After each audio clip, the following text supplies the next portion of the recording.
Jenny menatap Julian dengan mata penuh ketakutan dan berkata, "Julian, aku."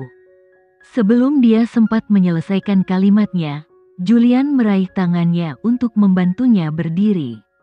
Namun, ketika tangannya tersentuh, Jenny tersentak kesakitan. Julian mengerutkan kening, lalu melepaskan genggamannya. Saat dia melihat bekas merah dan darah yang mengotori tangan istrinya, kemarahan segera membakar matanya.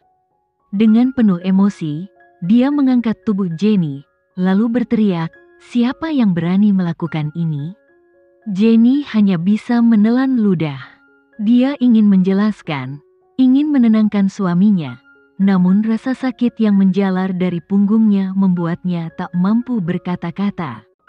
Dia menutup mata dan menahan desahan perih. Ekspresi kesakitan Jenny semakin menyulut api amarah dalam dada Julian. Tanpa berpikir panjang, dia berbalik menatap resepsionis dan memerintah dengan lantang, "Ceritakan padaku apa yang terjadi." Sekretaris hendak bicara ketika Thalia tiba-tiba menyela, "Ini semua kesalahan." "Diam!" Julian membentak tajam, mengalihkan perhatiannya kembali kepada resepsionis. "Kamu lanjutkan saja," perintahnya lagi. Dengan suara gemetar, sekretaris mulai menjelaskan apa yang terjadi selama Julian pergi.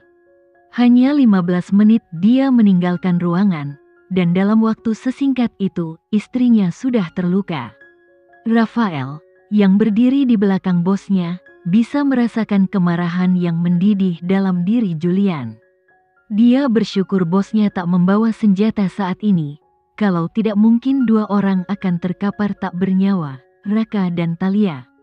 Thalia, yang terlihat gugup, menggigit bibir bawahnya dan mencoba berbicara. "Tuan Julian, izinkan saya menjelaskan." "Kamu dipecat," kata Julian dingin, memotong ucapannya. Semua orang di ruangan itu tertegun. Tak ada yang merasa simpati terhadap Thalia, karena mereka tahu betapa buruknya perlakuan Thalia selama ini terhadap orang lain. "Rafael," Julian memanggil asistennya. "Ya, bos," jawab Rafael dengan sigap. "Panggil dokter, sekarang." Julian kemudian membawa Jenny masuk ke kantornya dengan hati-hati, meninggalkan semua orang di ruangan dengan pertanyaan yang mengganjal. Mereka bertanya-tanya siapa sebenarnya wanita ini. Namun satu hal yang pasti, mulai saat ini, tak ada seorang pun yang akan berani menyinggung wanita tersebut, bahkan dalam mimpi sekalipun. Thalia berdiri terdiam, tak mampu memproses apa yang baru saja terjadi. Ia tak percaya dirinya dipecat begitu saja. Julian bahkan tak memikirkannya dua kali. Semua ambisinya, usahanya untuk menjadi bagian dari keluarga Baskara kini hancur seketika. Sementara itu, Raka lebih terkejut daripada siapapun. Ia tidak pernah menduga Jenny memiliki hubungan sedekat ini dengan Julian. Selama 3 tahun bersama, Jenny tak pernah sekalipun menyebut nama Julian. Tapi apa yang dilihatnya hari ini membuktikan bahwa hubungan mereka lebih dari sekadar biasa. Thalia, yang masih bingung, tak tahu kapan ia tiba di ruangannya. Begitu masuk, ia mendapati barang-barangnya sudah rapi terkemas. Seorang pria bertubuh besar maju menghampirinya dan berkata dengan suara datar, "Nona Thalia, Anda punya waktu 5 menit untuk membawa semua ini keluar dari gedung. Jika tidak, kami akan membuang semuanya bersamamu." Tanpa perlawanan, Thalia dengan hening mengambil barang-barangnya dan pergi. Ia sudah menerima nasibnya, tapi apakah dia benar-benar berpikir bahwa Julian akan membiarkan segalanya begitu saja, setelah apa yang telah dilakukannya kepada istri tercintanya? Di dalam kantor, Julian dengan lembut menempatkan Jenny di sofa, lalu meraih tangannya dengan hati-hati. "Maafkan aku, semua ini terjadi karena aku," katanya dengan suara penuh penyesalan. Jenny menggelengkan kepala, senyum kecil menghiasi wajahnya meski rasa sakit jelas terlihat di matanya. "Ini bukan salahmu, Julian. Jangan salahkan dirimu," katanya lembut. Melihat Jenny yang berusaha menyembunyikan rasa sakitnya di balik senyum, amarah Julian semakin membara. Tepat saat dia hendak memanggil Rafael, pintu terbuka dan Rafael masuk bersama seorang dokter. Dokter memeriksa Jenny dengan cermat dan berkata, "Tidak ada yang terlalu serius. Saya akan memberikan salep untuk luka di tangannya, dan punggungnya hanya keseleo ringan. Istirahat sehari sudah cukup." Namun, Julian tidak puas dengan jawaban itu. "Bagaimana kamu bisa bilang tidak serius? Lihat lagi lukanya. Periksa lebih teliti," katanya dengan nada dingin. Dokter, yang mulai merasa gentar melihat kemarahan Julian, memeriksa kembali luka Jenny dan akhirnya meresepkan obat-obatan serta penghilang rasa sakit untuk punggungnya. Meski sebenarnya lukanya tidak seburuk itu. Setelah dokter pergi, Julian duduk di samping Jenny. Ia meletakkan bantal di bawah kepalanya dan berkata, "Istirahatlah. Kita akan pulang nanti." Jenny hanya mengangguk pelan sebelum menutup matanya. Ketika Jenny sudah terlelap, Julian bangkit dan berjalan menuju jendela.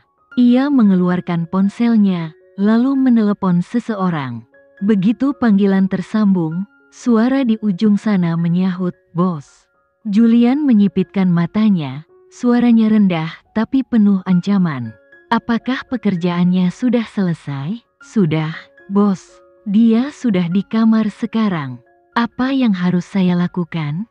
Apakah saya boleh membunuhnya? Atau setidaknya menyiksanya?" Julian menarik napas panjang sebelum berkata, "Tunggu instruksiku. Jangan beri dia makanan atau minuman sampai aku tiba. Aku ingin menyambutnya sendiri." Panggilan diakhiri, dan Julian kembali ke sofa, memandangi Jenny yang tertidur. Rasa lega membuncah di dadanya, meski bayangan kejadian hari ini terus menghantui pikirannya. Saat ia mencoba menenangkan diri, resepsionis masuk dan berkata, "Tuan Raka ingin bertemu dengan Anda." Mendengar nama itu, wajah Julian langsung mengeras.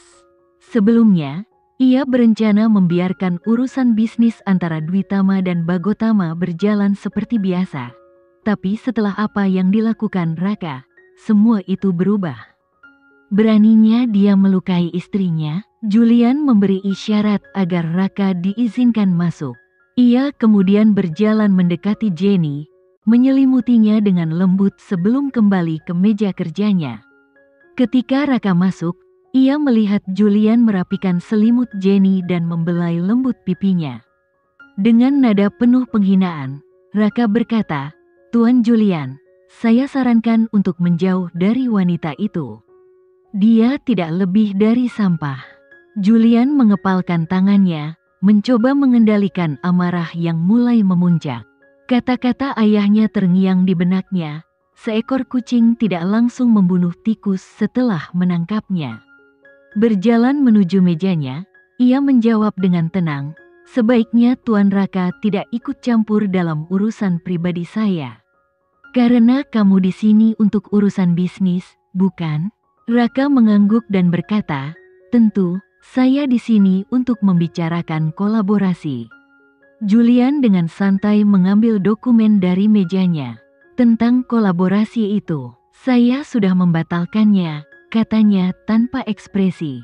Raka menyipitkan mata, terkejut. "Kenapa? Apa alasannya?" Julian tak repot-repot menjawab secara detail. "Tidak ada alasan khusus," jawabnya ringan. Raka mencoba menahan emosi. "Kalau begitu, bagaimana dengan proyek kota Sumatera?" Julian membuka dokumen lain. "Dibatalkan juga." Raka mulai kehilangan kendali. "Lalu proyek kompleks alun-alun?" Julian menatap dokumen di tangannya. "Itu juga dibatalkan." Raka meledak, membanting tangannya ke meja. "Apa maksudmu, Tuan Julian?" Julian menatap Raka dengan dingin, lalu melirik ke arah Jenny yang masih tidur. "Turunkan suaramu. Apa kau tidak lihat dia sedang tidur?" Raka mengepalkan tangannya. "Apakah ini semua karena dia?" Dengan tenang, Julian bersandar di kursinya. Bisnis ini milikku. Tidak ada yang berhak mencampuri keputusan yang aku buat. Raka semakin frustrasi, membanting tangannya sekali lagi. Ini omong kosong. Julian kini benar-benar habis kesabarannya. Menatap Raka tajam dan berkata dengan suara mematikan, "Coba teriak sekali lagi dan ganggu tidurnya. Aku pastikan kau akan menyesal masih hidup." Raka menelan ludah, ketakutan mulai merayap di wajahnya.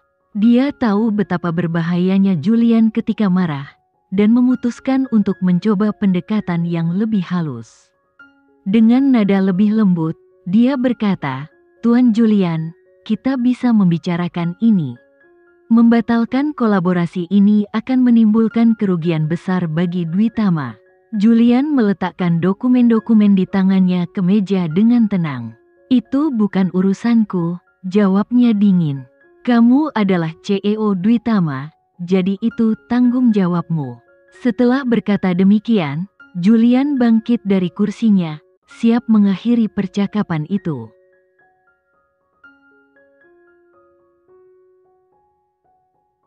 Sekian dulu ya video kali ini, kita lanjutkan lagi videonya di lain waktu. Oh iya, bagaimana menurut kalian? Semoga bisa sedikit menghibur kalian semua. Untuk teman-teman yang baru nonton, jangan lupa subscribe ya, hehehe. Dan kalau teman-teman ada yang ingin gabung langganan, bisa langsung gabung saja untuk dapat fitur yang menarik dan sedikit membantu Mimin. Terima kasih banyak sudah menonton, sampai jumpa lagi, bye bye bye.